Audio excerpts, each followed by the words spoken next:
Comment vous vous rappelez la ville de Menton de l'époque, disons? Alors, c'était, comment dire? Quand vous alliez dans la vieille ville, il y avait des détritus, ça sentait l'urine et ça sentait les canalisations, voilà, il y avait des odeurs qui étaient pas très, très agréables. C'était beaucoup plus sale, les gens jetaient leurs mégots, leurs papiers, il y avait des crottes de chiens partout. Ça me rappelle Nice d'il y a 15 ans aussi, hein.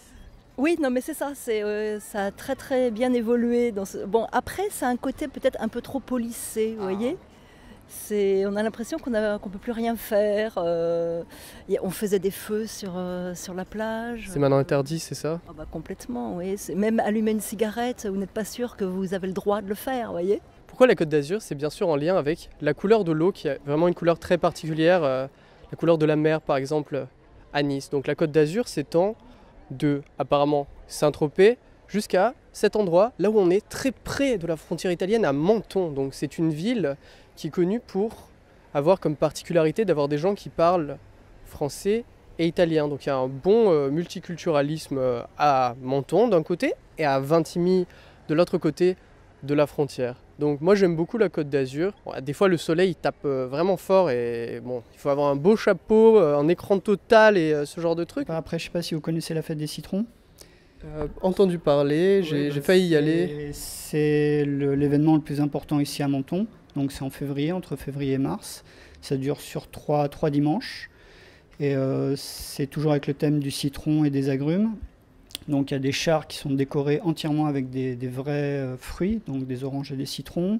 Les jardins Biovès qui sont juste à côté, il y a des décorations qui sont montées à l'intérieur.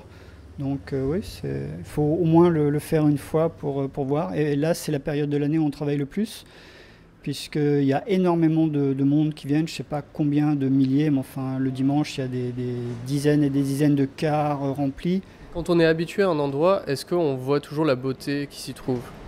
Non, on l'oublie parfois. Ouais. Ouais, c'est vrai. Ouais, on l'oublie. On a tendance à l'oublier, quoi. Même en habitant à Menton, avec toutes les magnifiques collines autour, la verdure, l'Italie à côté, tout ça.